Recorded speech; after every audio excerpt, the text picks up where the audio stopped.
Hello नमस्कार and welcome to Curiously Education. दोस्तों, मैं हूं Prashant Mawani. I hope you all are doing good this morning. Dear friends, आज का interesting important quote Mary Follett कहती है, the key to success is to start before you are ready. बहुत सोचिए मत अपने गोल्स के बारे में, राइट? बहुत ज़्यादा सोचेंगे आप कभी शुरुआत ही नहीं कर पाएंगे। बहुत ज़्यादा रिजल्ट ओरिएंटेड होंगे आप कभी शुरुआत ही नहीं कर पाएंगे। चीज़ों को स्टार्ट कर दीजिए। रिजल्ट्स, परफेक्शन, ये सारी चीज़ें जो हैं वो अपने आप बाय प्रोडक्ट के तौर पर आपको मिल ही जाएगी। बस चीज़ों को स्टार्ट कीजिए और उसको हमेशा कंटिन्यूएशन में रखिए।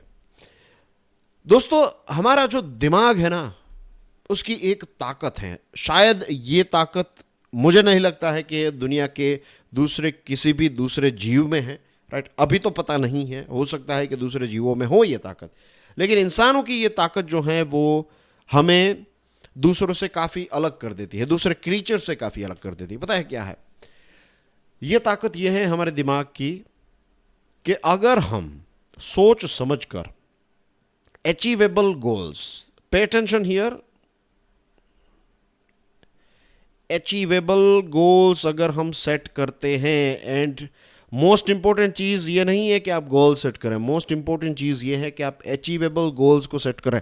अगर आप अनअचीवेबल गोल्स को सेट करेंगे तो आपका दिमाग जो है ना वो आपको मोटिवेट ही नहीं करेगा। और बहुत सारे लोगों ने इस चीज़ को मिस कर दिया है।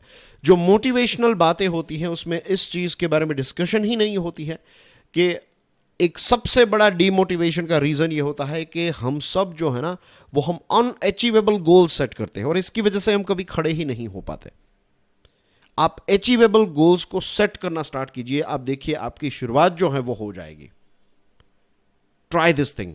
आप में से जो भी स्टूडेंट अचीवेबल गोल्स सेट करके एक हफ्ते के लिए, राइट, डेली के आप 3 मैक्सिमम 5 अचीवेबल गोल्स को सेट कीजिए और देखिए अगर आपके डे टू डे में आने वाले 7 दिनों के अंदर अगर आपके अंदर एक ज़बरदस्त डिफरेंस क्रिएट होता है। अगर आप सारे गोल्स को अचीव कर लेते हैं 1 बाय 1, रोज़ के 5 गोल्स, मैक्सिमम 5 गोल्स, राइट? यहाँ पर फिर दूसरे दिन 6 गोल्स मत कीजिए। हमें पहले ये आदत डेवलप करनी है, एक बेस डेवलप करना है। तो 7 डेज के लिए 3 से 5 ऐसे गोल सेट कीजिए and will talk about it after 7 days. मुझे रिमाइंड जरूर करवाइएगा and will talk about your progress as well. Editorials and articles and analysis में आप सभी का बहुत बहुत हार्दिक रूप से स्वागत है। दोस्तों, आज हमारे टेबल पर हैं टोटल 4 इंपॉर्टेंट टॉपिक्स। सबसे पहले I would like to start today's discussion with this one. ये आर्टिकल लिखा है चिन्मया आर गहरे खान ने और ये भारत के परमानेंट रिप्रेजेंटेटिव थे यूनाइटेड नेशंस में। द हिंदू न्यूज़पेपर का आज का ये आर्टिकल है, the Israel Hamas conflict and Nusaibah analysis. Nusaibah जो हैं ये एक पैलेस्टीनियन राइटर हैं। काफ़ी एक इंटरेस्टिंग किताब उन्होंने लिखी है 2011 में। ये किताब मैंने पढ़ी नहीं है। इस किताब का रेफरेंस जो है वो इस पर्टिकुलर आर्टिकल में हमें देखने को मिलता है और इसकी टैगलाइन है, both sides are behaving immorally and unethically, pushing ordinary citizens into the jaws of death. दोनों साइड्स, जो हमास की साइड हैं और जो इजराइल की साइड है, दोनों जो हैं वो इमोरली और अनएथिकली बिहेव कर रहे हैं, ऐसा इस आर्टिकल का कहना है। क्यों ऐसी बातें कर रहे हैं, will talk about that as well in detail. दोस्तों, यूएसए की सीक्रेट सर्विसेज, इजराइल की सीक्रेट सर्विसेज जो हैं उनका ये बहुत बड़ा फेलियर है कि इतना बड़ा अटैक हो गया। और क्या आपको लगता है कि ये अटैक जो है इसका प्लानिंग 1-2 दिन में किया होगा? नहीं, कम से कम 6 महीने का प्लानिंग जो है वो इसमें लगा होगा, 6 मंथ्स, राइट, कम से कम। और एक लंबे समय से प्लानिंग चल रहा होगा, लेकिन इजराइल और यूएसए की सर्विसेज को पता ही नहीं चला। अब इंक्वायरीज होगी और फिर पता चलेगा कि किन किन लोगों से किस किस लेवल पर गलतियां हुई हैं, राइट? वो सारे रिस्पॉन्सिबल लोगों को आइडेंटिफाई किया जाएगा और वो हो ही जाएंगे, वो पता चल ही जाएगा। इजराइल जो है, इजराइल ने ये जो युद्ध डिक्लेयर किया है ना हमास के खिलाफ, ये पता है हमास तो यही चाहता है। कहीं ना कहीं हमास के लिए ये एक मॉरल बूस्ट है कि हमास की एक, ऑफ कोर्स एक हरकत आप कह सकते हैं, लेकिन ये एक बहुत बड़ी हरकत है ऑफ कोर्स। एंड ये जो दुख है इजराइल के लोगों के ऊपर, जो अटैक हुआ है, 1300 से 1400 लोगों की मृत्यु अगर हुई है, बहुत सारे लोग किडनैप हुए और सिर्फ इजराइल के नहीं दुनिया के अलग अलग देशों के लोग जो हैं वो इंजर्ड हुए हैं, किडनैप हुए हैं, मृत्यु हुई है। हमारी ही एक नर्स जो है केरला की, she was working there in Israel, और उनको भी चोट लग गई थी ये जब हमास ने अटैक किया तब। तो मुझे नहीं लगता कोई भी ऐसा देश होगा पाकिस्तान को छोड़कर, because Pakistanis are not allowed in Israel. तो एक ऐसे एक दो देश, ईरान और पाकिस्तान, ऐसे कुछ देशों को छोड़कर दुनिया भर के लोग जो हैं वो डायरेक्टली इनडायरेक्टली इससे प्रभावित हुए हैं। और ये जो आतंकवादी हमला है इसका दुख हम जानते हैं। हमारे यहाँ पर क्रॉस बॉर्डर टेररिज्म जो है वो पिछले लगभग 3-4 दशकों से चल रहे हैं, तो we can understand the pain. लेकिन इसराइल ने ये जो युद्ध डिक्लेयर किया ना, जो मैं कह रहा था आपको कि हमास तो यही चाहता है। हमास का जब से इंसेप्शन हुआ, जब से हमास का जन्म हुआ है, तब से हमास ने तो इसराइल पर एक वॉर ही डिक्लेयर किया है। लेकिन अब इसराइल भी अगर वॉर डिक्लेयर कर रहा है तो that's what Hamas wants. Hamas तो यही चाहता था। कहीं ना कहीं टेक्निकली देखा जाए तो इसमें हमास की, आई वोंट से जीत हुई है, लेकिन ये पॉइंट जो है वो हमास को मिलेगा कि इसराइल को युद्ध करने पर मजबूर कर दिया है हमास ने। ऑफ कोर्स पूरी दुनिया हमास ने जो हरकत की है उसकी निंदा करती है। क्यूरियसली एजुकेशन, मैं पर्सनली इस चीज़ की निंदा करता हूँ, राइट। और हमास ने जो किया है इसमें किसी भी प्रकार का कॉम्प्रोमाइज़ पॉसिबल ही नहीं है। हमास के एक एक व्यक्ति को पकड़कर जो भी सज़ा देने की ज़रूरत है वो सज़ा उनको मिलनी ही चाहिए। लेकिन जो सिटीजन्स हैं, गाज़ा स्ट्रिप में रहने वाले सारे लोग आतंकवादी नहीं हैं। We have to understand this thing, right. सारे लोग आतंकवादी नहीं हैं। I give you one example, means अब इस पर एक अलग से ही डिबेट जो है वो हो सकती है, लेकिन दिस अप्लाइज एवरीवेयर, राइट। कोई भी देश में ऐसा नहीं है कि अगर आप पाकिस्तान जाएंगे, राइट, तो क्या पाकिस्तान के सारे लोग जो हैं वो भारत को नफरत करते हैं? The answer is no. In the same way India के सारे लोग जो हैं वो पाकिस्तानियों को नफरत करते हैं? Of course the answer is no, ऐसा नहीं है। लेकिन ऊपर ऊपर से जो मेजोरिटी व्यू पॉइंट होता है वो हमें नजर आता है, जो सबसे विजिबल चीजें होती है वो नजर आती है। हमास का यहां पर इलेक्शन मीन्स इलेक्ट होकर गाजा स्ट्रिप पर राज करना, गाजा स्ट्रिप का एडमिनिस्ट्रेशन हमास के पास आना जो है वो डेफिनेटली गाजा स्ट्रिप में रहने वाले लोगों की बहुत बड़ी गलती है। और हमास इतना ज़्यादा फला फूला है तो इसका मतलब ये नहीं है कि गाजा के लोग उनको मदद नहीं कर रहे हैं, लेकिन गाजा में बहुत सारे मासूम लोग भी रहते हैं, वहाँ पर भी छोटे बच्चे हैं, राइट। अब जो अटैक्स होंगे ना, इसमें कोलेट्रल डैमेज बहुत ही ज़्यादा होने वाला है। और डेफिनेटली इसमें अगर किसी की जीत होगी तो ये इजराइल की ही जीत होगी। इसमें कोई मीन्स डे और नाइट की तरह ये बात जो है वो क्लियर है, राइट। इसमें इजराइल की ही जीत होगी, इजराइल की मिलिट्री जो है वही जीतेगी इसमें। लेकिन अब देखिए, इजराइल का पहले जो गोल था दैट वाज कंटेनिंग हमास, कि हमास जो है उसको कंट्रोल में रखना है। लेकिन अब इजराइल का गोल जो है वो शिफ्ट हुआ है एलिमिनेटिंग हमास। इसका मतलब जानते हैं क्या है? इसका मतलब ये है कि अब चीज़ें जो हैं वो लॉन्ग टर्म के लिए यहाँ पर इश्यू चलता रहेगा। जैसे रशिया और यूक्रेन की जब शुरुआत हुई कॉन्फ्लिक्ट की, तो ऐसा लग रहा था कि 7 दिनों के अंदर, कि रशिया इतना ताकतवर देश है, 7 दिनों के अंदर कुचल कर रख देगा यूक्रेन को। आज 7 छोड़िए आप, राइट, 1 साल के ऊपर 7 महीने हो चुके हैं और अभी पता नहीं कितने लंबे समय तक ये चीज़ जो है वो चलती रहेगी। तो सिविलियंस जो हैं दोनों तरफ, इजराइल के सिविलियंस जो हैं वो भी प्रभावित हुए हैं, और अब गाजा स्ट्रिप में रहने वाले जो भी मासूम लोग हैं, भले ही उनकी क्वांटिटी कम हो, लेकिन वो भी इसकी चपेट में आ जाएंगे। So this is very very unfortunate. और अब जिस जगह पर देखिए, जहां पर भी युद्ध होता है, राइट, वहां पर जो ऑर्डिनरी सिटीजन्स होते हैं ना, उनके ऊपर इसकी इम्पैक्ट आती ही आती है। इसकी मीन्स कितनी सारी कहानियां, लाखों करोड़ों लोग जो हैं उनका जीवन हमेशा हमेशा के लिए चेंज हो जाएगा। लेकिन इसका मतलब ये नहीं है कि जो ब्लेम है वो दोनों को इक्वली हम डिस्ट्रीब्यूट करें। डेफिनेटली हमास जो है उस पर ही सबसे बड़ा ब्लेम जाएगा, राइट। हमास ही इसमें कसूरवार है, हमास ने ही प्रोवोक किया इसराइल को, वरना इसराइल जो है वो अपनी राह पर ठीक ठाक चल रहा था, राइट। थोड़े बहुत इश्यूज जो हैं वो इस क्षेत्र में हमेशा होते रहे हैं और होते रहेंगे। जैसे इंडिया और पाकिस्तान के बीच में इश्यूज जो हैं वो होते रहते हैं और होते रहेंगे।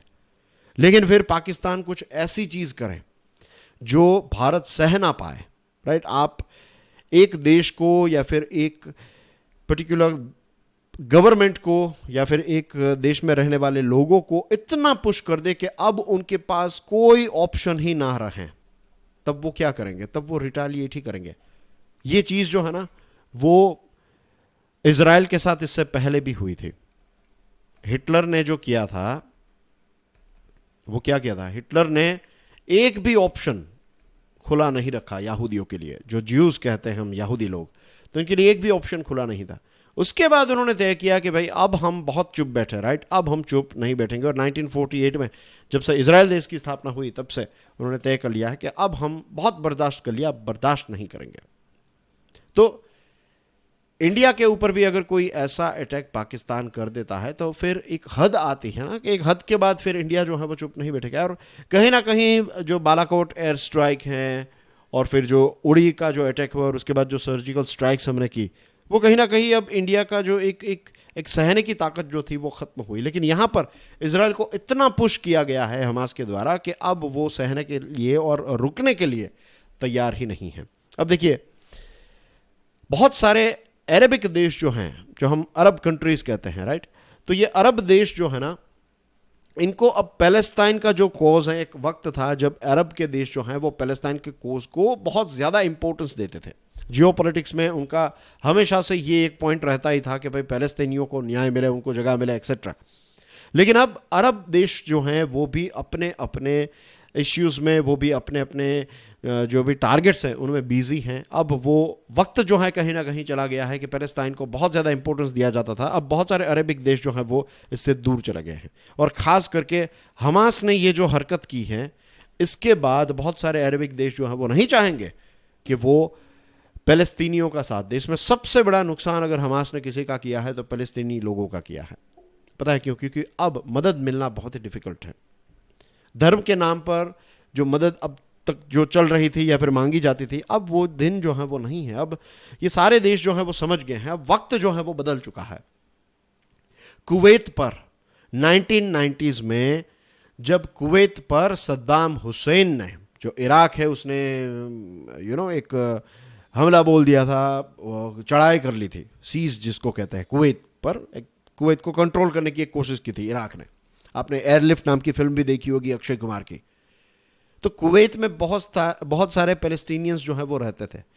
लेकिन जो यासिर अराफात हैं, उन्होंने जब सद्दाम हुसैन को सपोर्ट दिया ना, तब कुवैत की सरकार ने क्या डिसीजन लिया पता है? कुवैत की सरकार ने कहा कि अगर आपके लीडर यासिर अराफात जो हैं वो सद्दाम हुसैन को सपोर्ट देते हैं तो फिर आपका हमारे देश में क्या काम। 1 लाख जितने लोग जो हैं उनको वापस घर भेज दिया था कुवैत ने। अब यहां पर हमास जो हैं उसने ये जो अटैक किया है, उसके बाद जो पैलेस्टीनियंस हैं वो कहीं पर भी अगर कहेंगे कि हमारी मदद कीजिए तो कहेंगे कि भाई आप आतंकवादी ऑर्गेनाइजेशन के साथ हैं। हमास जो हैं उसको डायरेक्टली इनडायरेक्टली क्या आप ही लोग सपोर्ट कर रहे हैं? तो सबसे बड़ा नुकसान अगर किसी का हुआ है तो ये पैलेस्टीनियंस का। हमास के जो हैंडलर्स हैं या फिर हमास को चलाने वाले लीडर्स जो हैं वो ये समझ रहे होंगे कि दे आर वेरी स्मार्ट और ईरान से थोड़ी मदद ले लेंगे, वहाँ से मदद ले लेंगे, उसके बाद इस्लाम के नाम पर हम दूसरे देशों से मदद ले लेंगे। ऐसा नहीं है। अब कोई भी अरबिक देश जो है, मुझे लगता है फ्यूचर में तो ऐसा होगा कि अब अरबिक देश जो है वो टोटली अपने आप को इस टॉपिक से डिटैच कर लेंगे। अभी भी अगर आप देखेंगे तो, वरना आज से अगर 25-30 साल पहले अगर ऐसा कुछ हुआ होता या फिर जब भी हुआ है तो हमेशा अरबिक देशों ने फ़लस्तीनियों का साथ दिया है, भले ही उसमें वो गलत रहे हो, तो बहुत बार ऐसा हुआ है। लेकिन अब फ़लस्तीनी जो हैं वो अगर सही भी हैं तो भी अरबिक देश जो है वो सोच समझकर उनको साथ देंगे। और मीन्स इस बार की बात नहीं कर रहा हूँ यहाँ पर, तो जैसे मैंने आपको बताया कि हमास ही क्लियरली ये चीज़ क्लियर हो जानी चाहिए कि हमास की ही यहाँ पर गलती है। और हमास ने जो किया, Hamas is a terrorist organisation और ये जो हरकत की है दिस इज़ अ टेररिज्म। लेकिन जो फ़लस्तीन का जो कॉज है ना वो अब हमेशा के लिए बिगड़ जाएगा, ऐसा मुझे लगता है। राइट, ये जो आर्टिकल है उसमें इतनी गहराई नहीं है, लेकिन मुझे ऐसा लगता है कि ये एक ऐसी चीज़ है जिसको नज़रअंदाज नहीं करना चाहिए। भारत ने इजराइल का साथ दिया है। भारत ने ओपनली कहा है कि वी आर विथ इजराइल। देखिए, अगर आप इस सीरीज़ को रेगुलरली फॉलो कर रहे हैं तो हमने ये बैलेंस भी देखा था ना कि भारत जो है वो पैलेस्टाइन को भी सपोर्ट कर रहा है। आज भी भारत ने ये कहा है कि पैलेस्टाइन का जो कोस है उसको हम सपोर्ट कर रहे हैं। लेकिन यहाँ पर क्योंकि इजराइल पर एक आतंकवादी हमला हुआ है तो हमास के खिलाफ इजराइल जो भी एक्शंस लेगा तो उसमें इंडिया जो है वो इजराइल के साथ खड़ा हुआ है, और ये बात वॉशिंगटन यानी कि यूएसए को भी काफ़ी पसंद आई, क्योंकि यूक्रेन के समय पर हम जो हैं वो न्यूट्रल रहे, जो कहते हैं ना सिटिंग ऑन द फेंस। तो हमने एज ए प्रेक्षक के तौर पर कहा कि भाई जो चल रहा है वो गलत है, इसको बातचीत के माध्यम से सॉल्व कर दीजिए। यूएसए कह रहा था कि आइए जंप कीजिए, आप भी इस खेल में कूद जाइए। भारत ने कहा नहीं, हम ठीक है, हम पेविलियन में बैठे हैं। लेकिन यहाँ पर भारत ने कहा कि भाई अगर हमारी मदद चाहिए तो वी आर विथ यू। तो इस चीज़ से अब वॉशिंगटन को भी मज़ा आएगा, थोड़ा कॉन्फिडेंस उनका भी बूस्टअप होगा कि चलो भारत और दूसरे देश जो हैं वो हमें सपोर्ट करें। नाउ डियर फ्रेंड्स, जो सारी नुसैबह हैं ये एक पैलेस्टीनियन इंटेलेक्चुअल और एक्टिविस्ट हैं। उन्होंने एक किताब लिखी है, 2011 में इसको रिलीज़ किया गया था। इसका नाम है what is a Palestinian state worth. अब ये जो किताब है उसमें जो पॉइंट्स हैं, ये पॉइंट्स बहुत ही इंटरेस्टिंग हैं। इसमें यह कहा गया है कि एक स्टेट यानी कि एक राज्य जो है उसकी, या फिर एक सरकार जो होती है, एक देश जो होता है, उसकी ये ड्यूटी होती है कि वो अपने नागरिकों के वेल बीइंग के आफ्टर, या फिर वेल बीइंग का लुक आफ्टर करें, वेल बीइंग के बारे में सोचे और वेल बीइंग को प्रमोट करें। जैसे पढ़ाई लिखाई, एजुकेशन, फ्रीडम, डांस में जाना, राइट, त्योहारों को सेलिब्रेट करना, शादी करना, फैमिली को बढ़ाना, जो भी अलग अलग एक्टिविटीज़ अलग अलग सोसाइटीज़ में होती है, ये सारी चीज़ों को प्रमोट करना, इनको प्रोटेक्ट करना, ये सारी चीज़ें हो, ऐसा प्लेटफॉर्म प्रोवाइड करने का काम जो है वो एक देश का होता है, एक स्टेट का होता है। ये स्टेट की ड्यूटी है, ये सरकार की ड्यूटी है।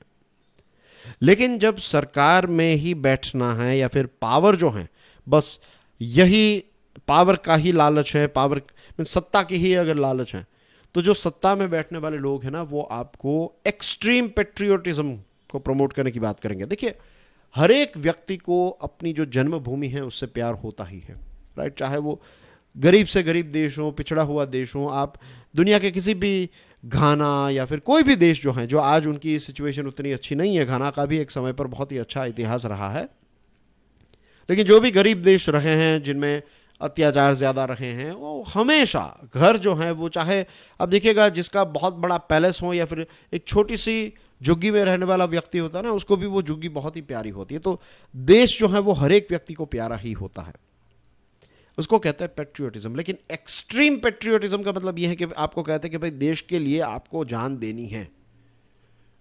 तो इस प्रकार की सिचुएशन जो हमास ने क्रिएट की है ना, कि अगर इजराइल के अटैक में कोई सिविलियन मर गया तो कह देंगे कि वो तो शहीद है, वो तो देश के लिए मर गया।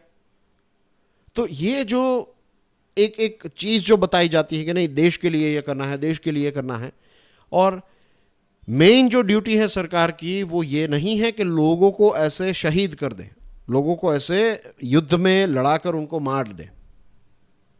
This is not the main duty of any government. उसकी मेन ड्यूटी है कि लोगों का वेल बीइंग, सिटीजन्स का वेल बीइंग देखना। तो नुसैबह का व्यू यह है कि immoral for state to persist in unattainable objectives. जब आप अनअचीवेबल गोल्स रख देते हैं, एक देश जो है वो, अब कोई ऐसा गोल रख देगा कि भाई मुझे पूरी दुनिया पर राज करना है, कोई ऐसा शासक आ जाएगा, और हमने देखे हैं कि बहुत सारे ऐसे आ चुके हैं, राइट, और अब उनके नाम भी हमें याद नहीं है, इज़ इट, कि पूरी दुनिया पर उनको कॉन्कर, पूरी दुनिया उनको चाहिए। तो जब उस व्यक्ति की हवस है या फिर उसको ये लालच है कि उसको पूरी दुनिया पर राज करना है, तो उसके सपने की वजह से कितने सारे लोगों की वो हत्या करेगा, अपने और दूसरे देशों के, इतने सारे युद्ध करके शायद वहां तक पहुंच पाए वो। तो नुसैबह का व्यू जो है वो ये कहता है कि जो स्टेट है ना उसको लोगों को ऐसे गोल्स के लिए धकेलना नहीं चाहिए। State must consider compromise and avoid unnecessary sacrifice. ये एक्सपांशन के नाम पर या फिर जो बड़े बड़े ख्वाब दिखाकर जो ऐसे लोगों की हत्या करवाई जाती है या फिर उनको एक कोज में ज्वाइन करके उनकी मृत्यु हो जाती है, राइट। तो ये सारी चीज़ों से एक राज्य को बचना चाहिए। इससे अच्छा तो है वो थोड़ा झुक जाए और कॉम्प्रोमाइज़ कर ले, ऐसा ये कह रहे हैं नुसैबह अपनी किताब में, राइट। तो दोनों इजराइल और हमास जो हैं, कहीं ना कहीं दोनों को पता है कि उनके जो गोल्स हैं ये अनअटेनेबल है। देखिए इसमें जो हमने ये देखा था ना कि नेतन्याहू साहब ने जो मैप दिखाया था यूएनजीए में, तो इस प्रकार के मैप्स जो हैं means that is also unattainable. और ये जो हमास है उसका जो गोल है कि वो इजराइल को हमेशा के लिए खत्म कर देगा, that is also not possible. ये कैसे possible? It's not possible at all, right? तो ये आइडियोलॉजी का जो युद्ध है ना, इसको थोड़ा लोअर करने की ज़रूरत है। ये बहुत थोड़ा ज़्यादा ही एग्रेशन जो है वो चल रहा है।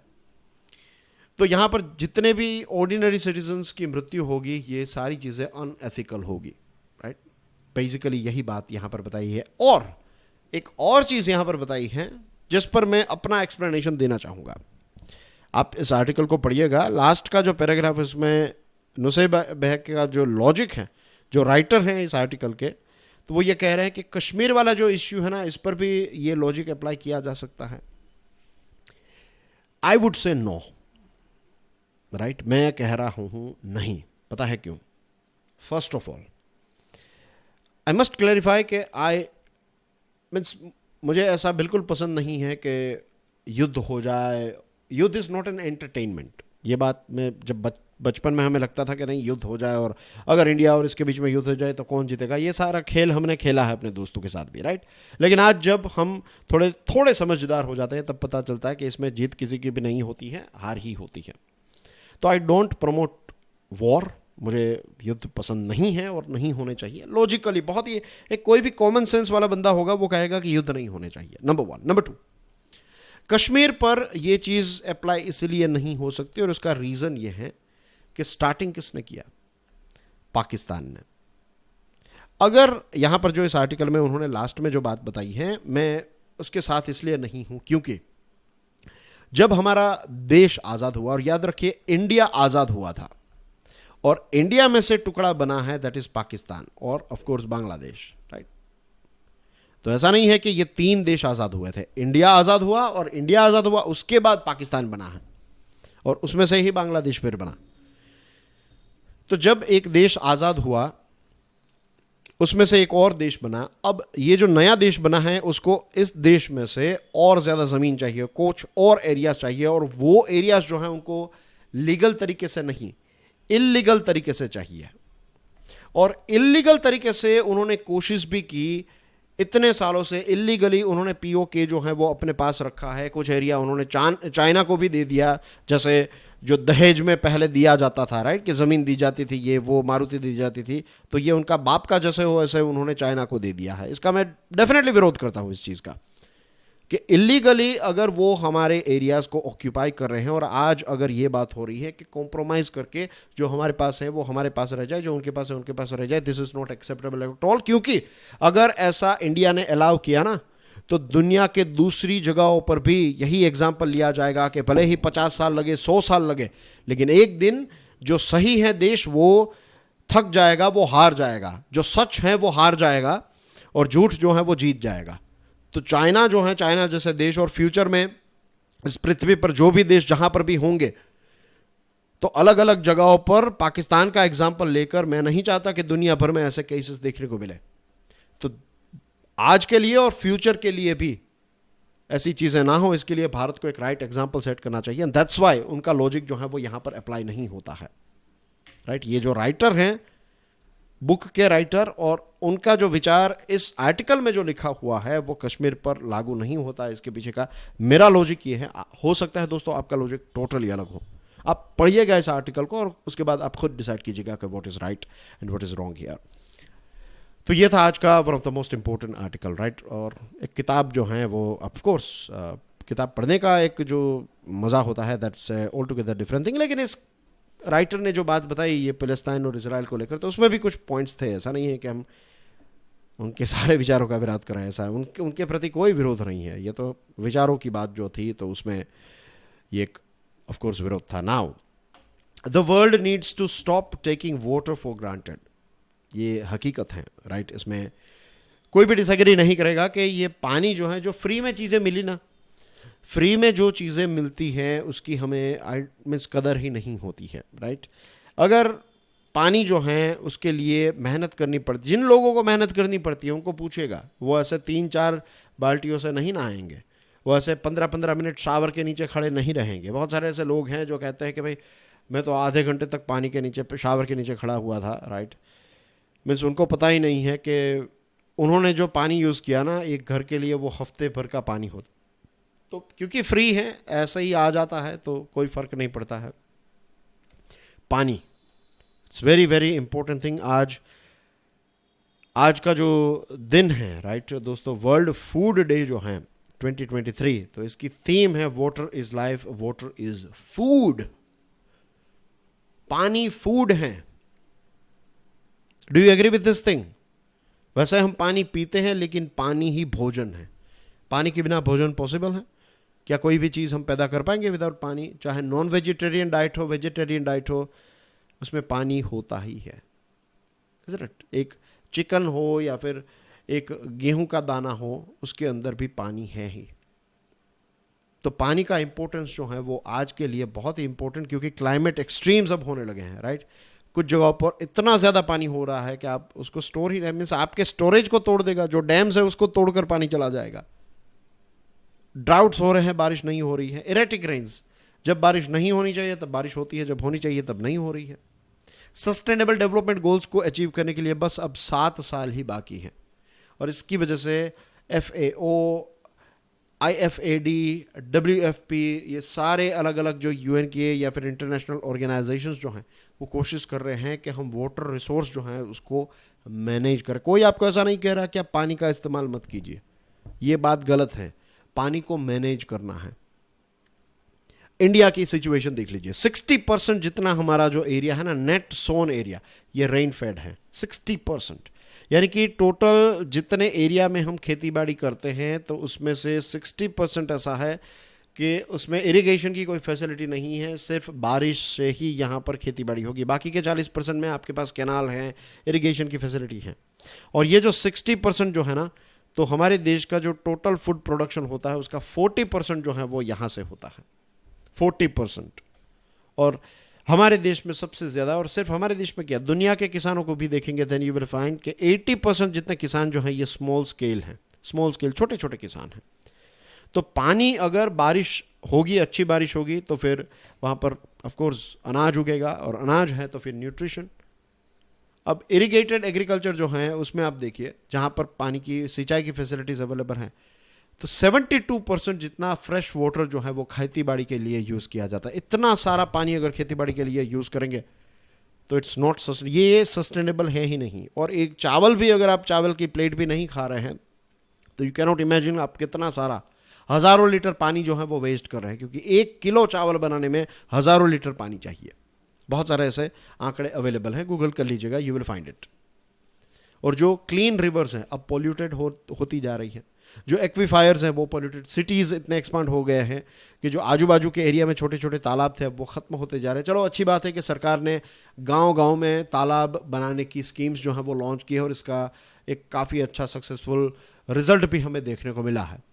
लेकिन जो क्लीन सोर्सेस हैं उनको तो हमें बचाना पड़ेगा ना, वो तो हम ऐसे नहीं छोड़ सकते। उनको जिस प्रकार से पॉल्यूट किया जा रहा है, this is not acceptable at all.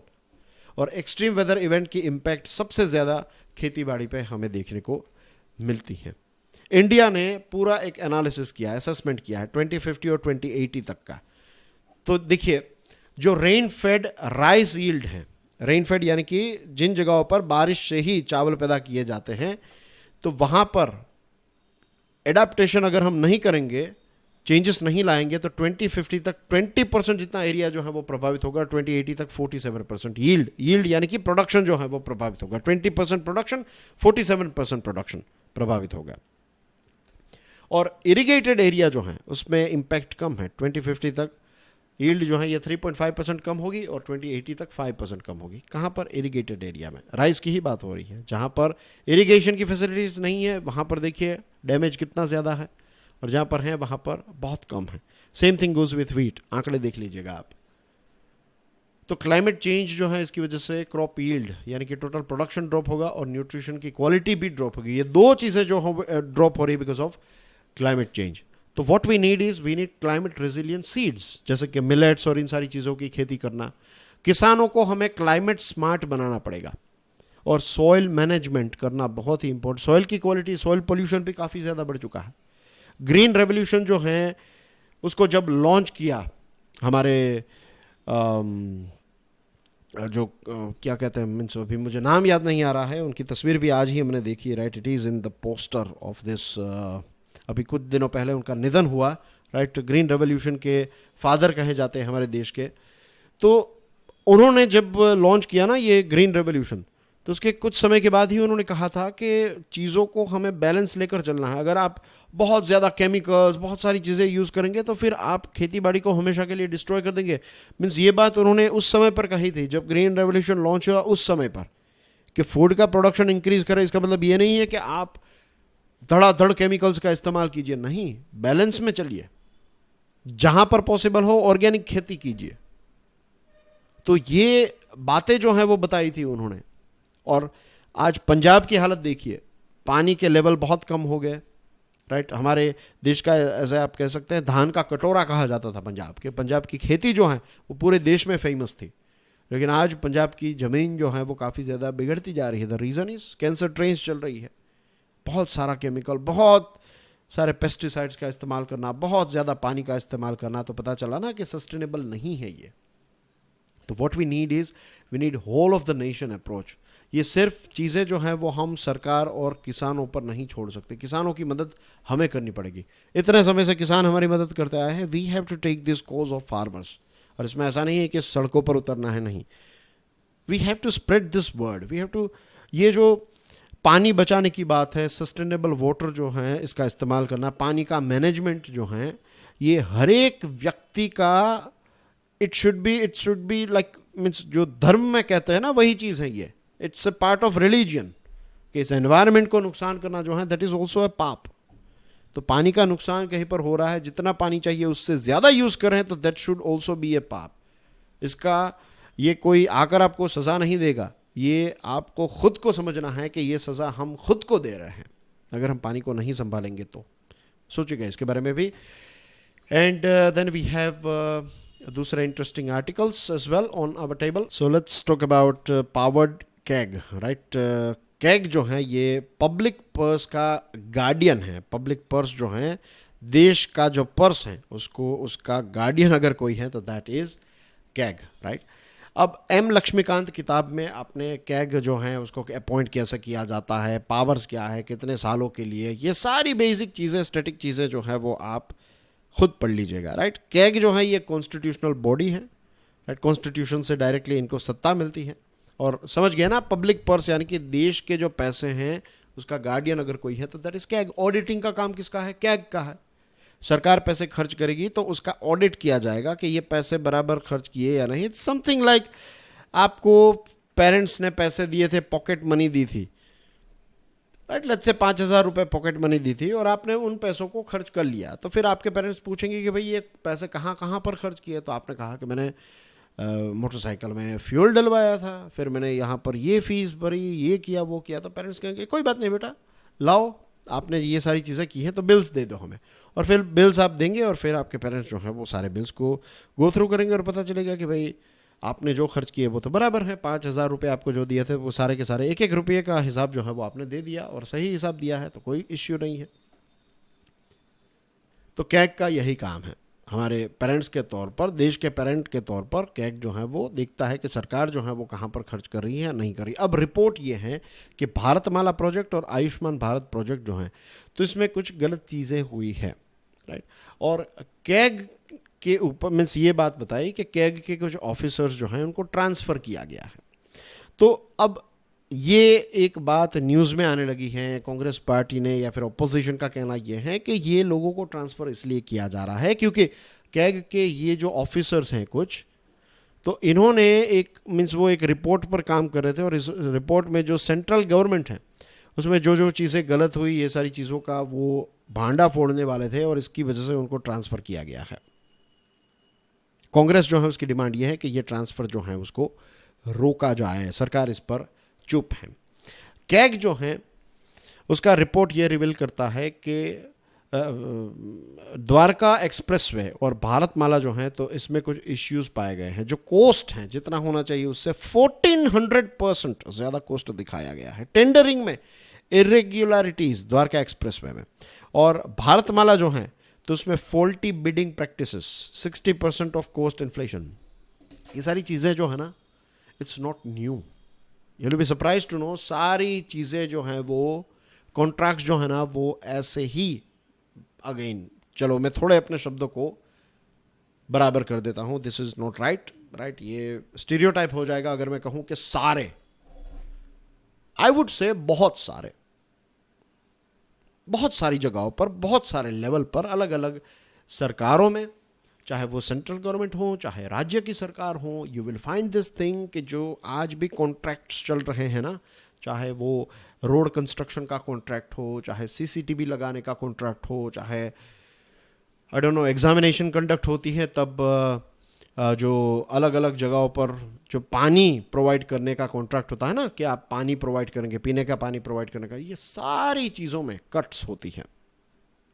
इस प्रकार से रूल्स एंड रेगुलेशंस, इस प्रकार से टेंडर्स क्रिएट किए जाते हैं कि कुछ ही कंपनीज जो हैं वो उसमें एंट्री कर पाएगी। तो एंट्री बैरियर में मैनेजमेंट का एक सब्जेक्ट है ये एंट्री बैरियर। एंट्री और एग्जिट बैरियर दो चीज़ें होती हैं, राइट। कोई भी क्षेत्र जो होता है ना उसमें एंट्री और एग्जिट करना बहुत ही डिफिकल्ट। फॉर एग्जांपल अगर आप लेट्स से यूपीएससी की बात करें, तैयारी करना जो है, तो एंट्री बैरियर कुछ नहीं है। आप तैयारी करना चाहते हैं, आप आज से ही स्टार्ट कर सकते हैं, आपके लिए आपको इसके लिए कुछ नहीं चाहिए। You can start reading newspaper, 2-5 रुपये का न्यूज़पेपर हर एक के घर में आता है, वो आप पढ़ना स्टार्ट कर दीजिए, और जो भी बेसिक किताबें हैं वो पढ़ना स्टार्ट कर दीजिए। आप तैयारी की एंट्री कर सकते हैं। लेकिन अगर आपने लेट्स से 5 साल तैयारी की है, तो आप जैसे तैयारी करना आपने एक दिन में स्टार्ट कर दिया था, आप एक दिन में इसको छोड़कर नहीं जाएंगे। आप तैयारी जब छोड़ने की बात भी सोचेंगे तो इट विल टेक टाइम, क्योंकि 5 सालों की मेहनत है। तो एग्जिट बैरियर है इसमें, और एंट्री बैरियर वाली चीज़ें, दूसरा एग्जांपल दूं आपको, ये एग्जिट बैरियर का एग्जांपल हुआ। एंट्री बैरियर में रिफाइनरी, चलो आज मुझे रिफाइनरी के बारे में सारी चीज़ें पता है, राइट, कैसे पेट्रोल को रिफाइन किया जा सकता है, ये वो एक्सेट्रा।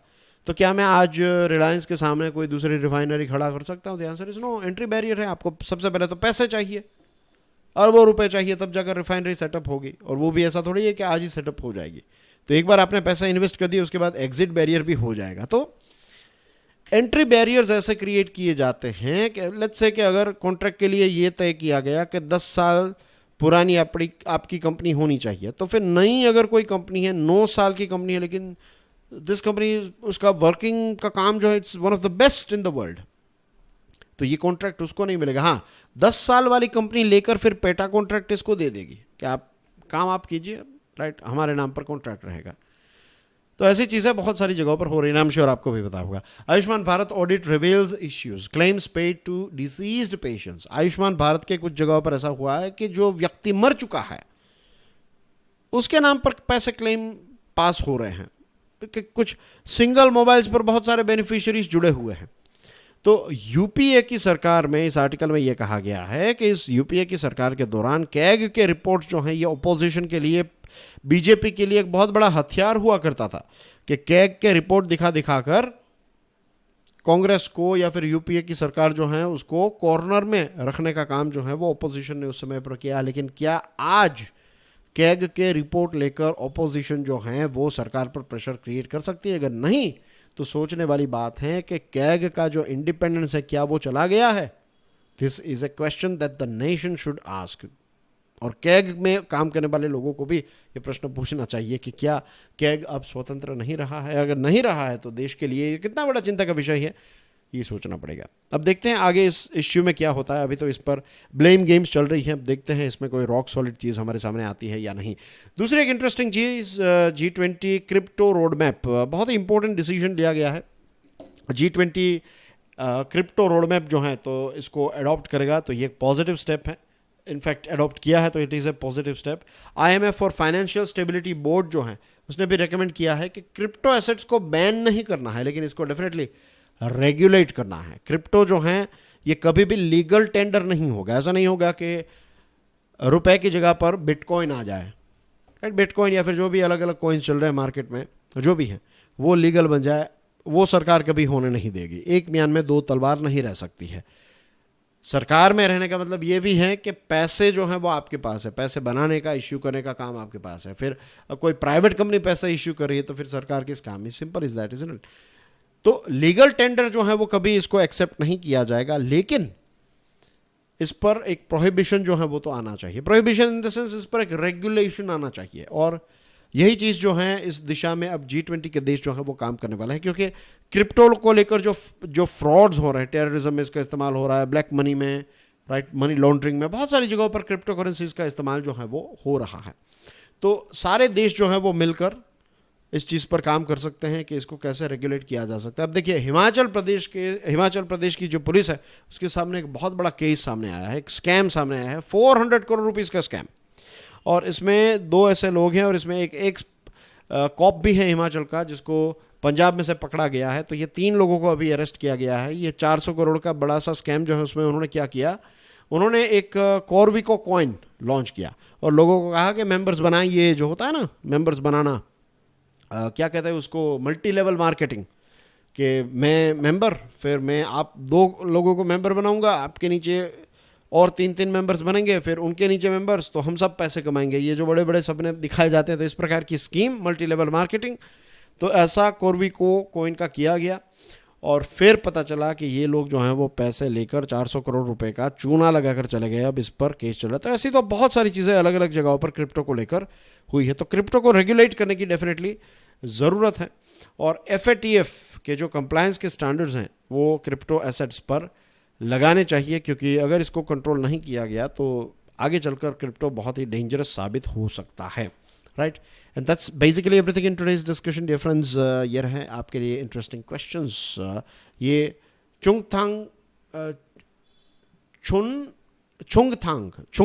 डैम जो है, ये डैम किस राज्य में है? फिर दूसरा प्रश्न है 14 अक्टूबर जो है, तो 14 अक्टूबर को लॉन्च किया गया भारत के द्वारा एक फेरी लॉन्च की गई, राइट। इसको कहता है हाई स्पीड पैसेंजर फेरी। तो ये भारत से किस देश ये फेरी चलेगी, राइट, ये बोट। ऑफ कोर्स आप एक देश ऐसा है, चलो 2 देश ऐसे हैं वो नहीं हो सकते। नेपाल हो सकता है, नहीं हो सकता, क्यों? क्योंकि समंदर नहीं, लेकिन फेरी जो है वो क्या सिर्फ समंदर में ही चलती है? बहुत बड़ी नदियों में भी चलेगी ना। तो ऐसे ही इसको रिजेक्ट नहीं किया जा सकता नेपाल को। लेकिन हाँ, इसको तो डेफिनेटली हम रिजेक्ट कर सकते हैं, पाकिस्तान को। यहाँ पर नदी का डाउट है कि नदियों में शायद इसको लॉन्च किया जाए। बांग्लादेश और श्रीलंका, ये दोनों तो हमें पता है कि बे ऑफ बंगाल इंडियन ओशियन है, तो यहाँ पर इसको किया जा सकता है। लेकिन पाकिस्तान के साथ अभी कोई ऐसा रिलेशन ही नहीं है कि वहाँ पर करेंगे, तो वो नहीं है। चलो, तो 3 ऑप्शंस हैं।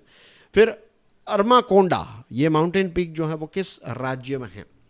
ये again it's not that difficult, लेकिन ये तीनों के आंसर्स जो हैं वो आपको कमेंट सेक्शन में प्रोवाइड करने हैं। दोस्तों, बहुत सारे इंटरेस्टिंग डिस्कशन की आज हमने इस ये वाले आर्टिकल पर तो बहुत गहराई से हमने चर्चा की है। आपका क्या ख्याल है? अगर कोई आपके भी दिमाग में पॉइंट्स हैं, then do let me know, right. I would love to hear from you.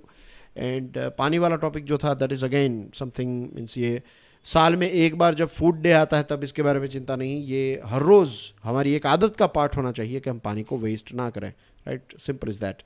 And that's basically everything, right? Thank you very much for your love and support, and I will see you soon. Till then, enjoy your studies. God bless you all. Jai Hind.